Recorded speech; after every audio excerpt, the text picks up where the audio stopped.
මොකටද හදන්නේ බලමුකෝ අර යකෙක් බං පෑණිය මේ වෙලාව කලින් උන්ට පරිප්පුවක් කනවා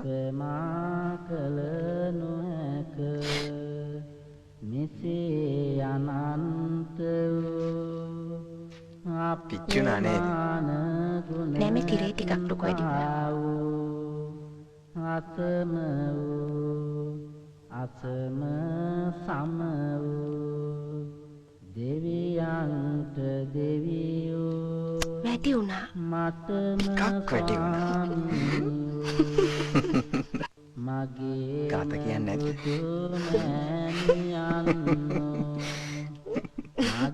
කැමති නේද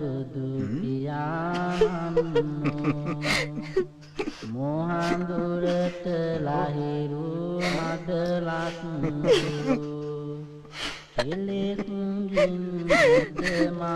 මාර වැඩනේ කරන්නේ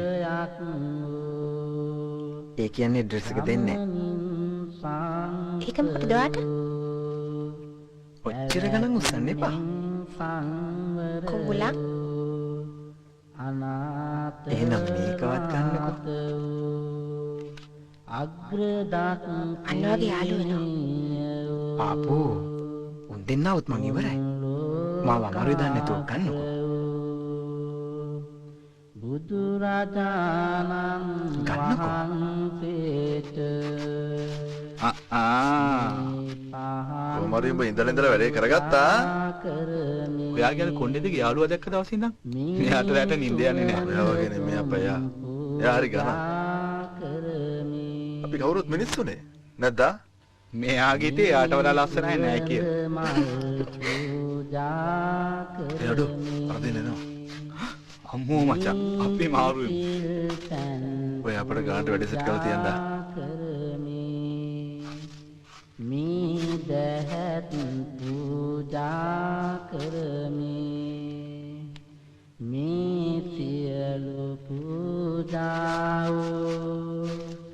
කවුද බං ඒ? උඹ තමයි දවසකටවත් ගෑනේ. අපි මල් පූජා කරලත් ඉවරයි. උඹ මෙතන මුකුළු කරනවා. විකාර රටේ කොල්ලෝ නැතුවට හම්බෙන්න ඉන්න බැරිද කියලා. උඹට හා කියන්නේ තිබ්බේ. ඌ කමලත් රාජ් වගේ. ඕලා උඹේ නළුව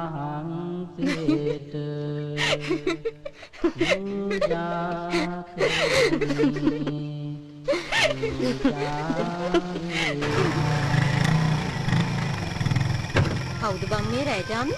විපුලලා තමයි මං කිව්වේ. මේ නැගිටපන්. නැගිටපන්. අන්න ඇවිල්ලාලු.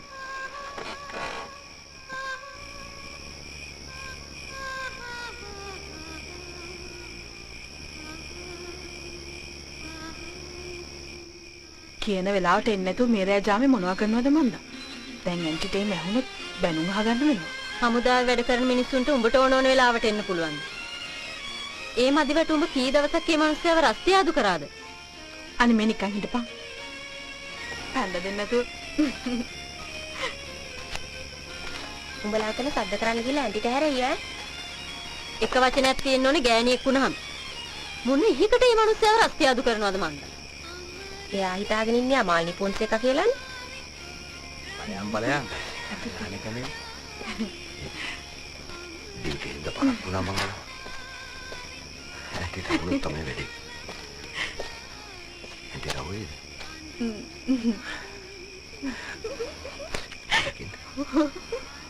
ආ ඉන්නකෝ ඉන්න.